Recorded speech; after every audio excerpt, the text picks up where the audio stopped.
On the news tonight, Governor Soludo reassures of more interventions in Anambra markets. Over 1,300 beneficiaries of One Youth, Two Skills Plus initiative receive cash grant in Awka South. Nigeria takes over G24 chairmanship. From the foreign scenes, the Israeli military confirms one of the bodies returned by Hamas was not a hostage. Security is here to stay in Anambra State. In the Anambra, remember, security is everyone's business, and for us to have a more secure and livable Anambra State, let us join forces with the government in securing our state. If you see something, say something. Report unscrupulous elements to the security operatives for better security of lives and property. Remember the emergency numbers 5111 and 080022 Good evening and welcome to the evening news. My name is Uchechu Ebonam. In a bid to connect with residents and access local economic activities, Governor Chukwuma Soludo embarked on an engaging tour of Ose Market and the main market in Onitsha. The governor's visit provided an opportunity for him to interact with the community, understand their challenges, and gather first-hand insights into the vibrant trade environment that characterizes the area. We have the report. As he walked through the bustling aisles of Ose Market, Onitsha Main Market, Governor Soludo took time to stop, greet vendors and explore various stores, reinforcing his commitment to grassroots engagement. While visiting the market, Governor Soludo listened attentively to the vendors, particularly regarding accessibility and the condition of the roads leading to the market.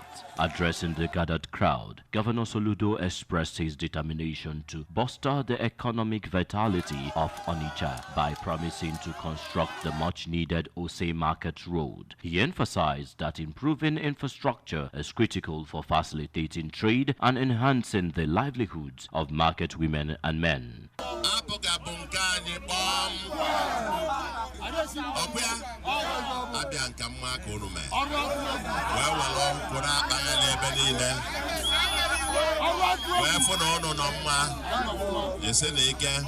His assurance brought hope to the locals, who see the road construction as a vital step towards easing transportation challenges and boosting commercial activities in the area.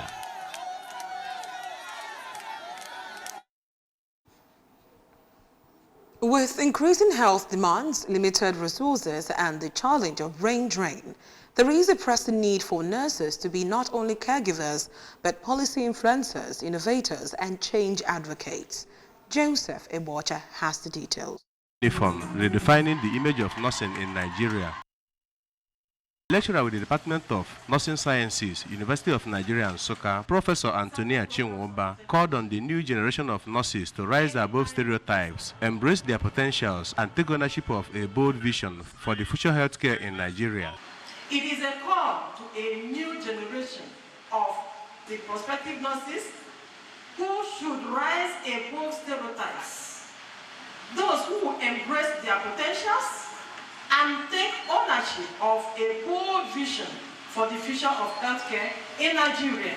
Acting Provost of the college, Mrs. Mary Michael Ezenwoba, who noted affiliation with Nnamdi Azikiwe University for the award of Bachelor of Nursing Sciences (BNSC) as part of recent achievements of the college, appealed for electronic mannequin, which cost about 4.5 million naira, demonstration room equipment, more library books, and classroom seats. Congratulating the students, the administrator of the faith-based institution, Reverend Father Jude Iboka, urged them to remain hardworking as their profession demands in order to make maximum impact. The proprietor of the college and Catholic Bishop of Awka Diocese, Most Reverend Ezo Okafo, represented by Reverend Father Peter Akenyi, attended the event, during which Ms. Virginia Chukwu and Ms. Sonto Chukwu Ezeako were capped as best students in nursing and midwifery department, respectively. Joseph Ebocha reported.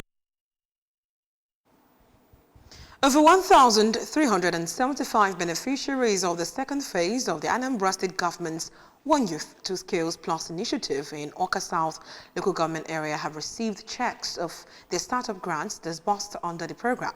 Governor Chukwuma Soludo had announced the approval of a 3.5 billion naira startup grant for the over 8,300 beneficiaries of the program during their graduation last month. Correspondent Chibuzo Obidike now reports. The disbursement of the checks was coordinated by the Special Assistant to Governor Chukwuma Soludo on Youth Development, Mr. Emeka Omata. The One Youth Two Skills Plus Solution Initiative focuses on building capacities in agriculture, ICT, fashion, crafts, catering, and other vocational sectors to promote self-reliance and innovation among young people. It also provides access to additional financial support through the Anambra Small Business Agency for beneficiaries interested in expanding their ventures in clusters. And what we are talking about is not something the peanut people will be giving you.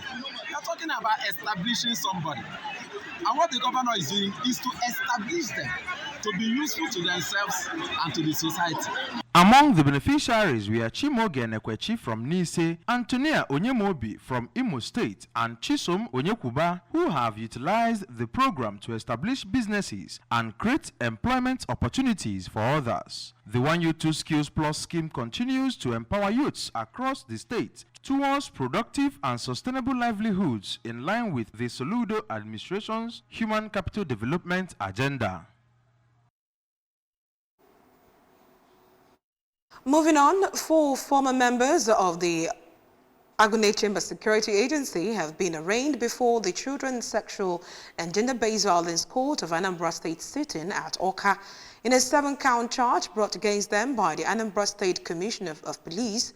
The former Agune Chamber operatives, namely Emmanuel Sampson, aged 29, Jude Obasi, aged 43, Nduderim Michael, aged 28, Mweke Ezinwanne, aged 27, Emeka Emetamba Nwanne Afwono, and others, now at large, were accused of conspiring to commit felony to with indecently assaulting, willfully inflicting physical injuries, stripping naked, and unlawfully intimidating a female member of the National Youth Service Corps at Oba, Ilimini North, local government area of Anambra State.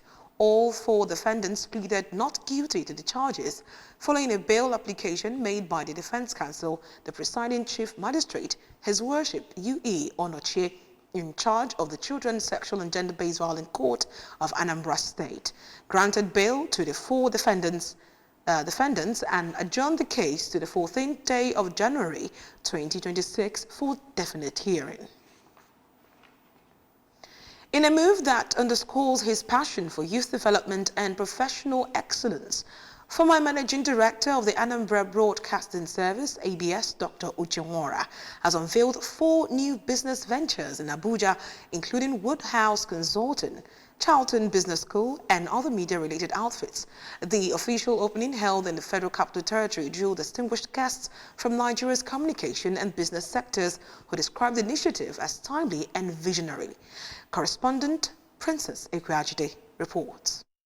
Speaking at the event, Dr. Nwora said the establishment of the enterprises was part of his commitment to giving back to society, training the younger generation, and pursuing his lifelong passion in media, education, and consultancy. According to him, the businesses aim to bridge the knowledge gap in communication, media management, and entrepreneurship while providing platforms for mentorship and capacity building. That what we're going to be doing at Omona Media, Omona TV, is not just what we read in the book. These are things that we have done. We've done it abroad, we've done it locally, and we've excelled everywhere we've gone to. Guests at the event, including the President and Chairman of the Governing Council of the Nigerian Institute of Public Relations, NIPR, Dr. Ikene Iliaku, and Senator I.G. Abana, commended Dr. Nwora for his foresight.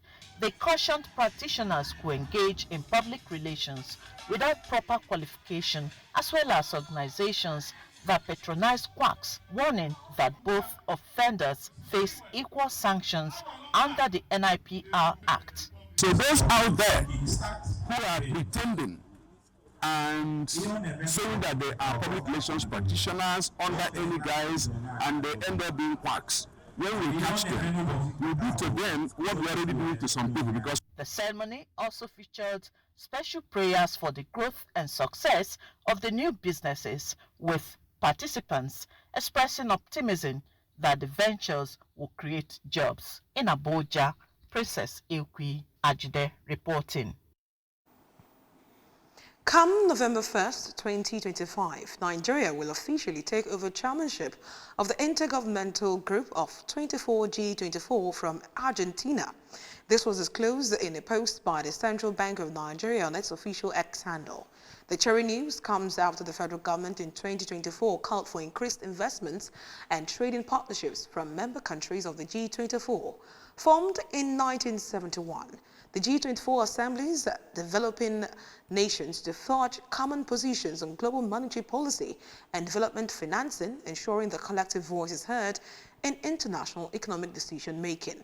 Nigeria will formally take office on November 1st, 2025, and will reveal its work program after proper consultations.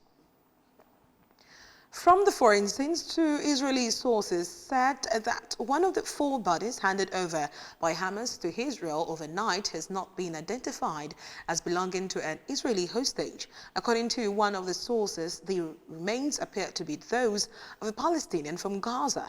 The second source said initial assessment suggests Hamas misidentified the body rather than intentionally sending the wrong one. They further said that they are hoping for the release of additional bodies later today. And from the world of sports, Nigeria will face Gabon in the semi-finals at the continental stage of the 2026 FIFA World Cup playoffs. This follows the Super Eagles' victory over the Benin Republic on Tuesday and the conclusion of the qualifying group matches. A 4-0 victory over their neighbours sealed their place for the Eagles at the playoffs, while Gabon confirmed second place in Group F with a 2-0 win against Burundi. In the CAF playoffs, Nigeria will take on Gabon's Palancas Negras in the first semi-final on Thursday, November 13th, with Cameroon taking on the Democratic Republic of Congo in the second semi-final on Friday, November 14th. The Nigeria Football Federation said in a statement that the two winners will clash on Sunday, November 16th in the final, with the winner to proceed to the intercontinental playoffs scheduled for the Mexican cities of Guadalajara and Monterrey in March next year. Before we go tonight, remember that you can follow news and programs on ABS from any parts of the world via our website on www.absradiotelevision.com. Subscribe to our YouTube channel at ABS Radio Television. Follow us on our social media handles at ABS Radio Television. On Facebook, we are ABS Radio TV on Instagram and X, and as well on TikTok. And now the main stories that made the news again tonight. Governor Soludo has reassured of more interventions in Anambra markets. Over 1,300 beneficiaries of One Youth, Two Skills Plus initiative have received cash grant in Awka South. Nigeria has taken over G24 chairmanship. And finally, from the foreign scenes, we told you that Israeli military has confirmed one of the bodies returned by Hamas was not a hostage. Security is here to stay in Anambra State. In the Anambra, remember, security is everyone's business, and for us to have a more secure and livable Anambra State, so join forces with the government in securing our state. If you see something, say some. The reporters scribble out elements to the security operatives for better security of lives and property. Remember the emergency numbers 5111 and 0800220008. And that's all on the news tonight. My name is Uche Chukwu Ebwenam. Thank you so much for staying with us. Good night.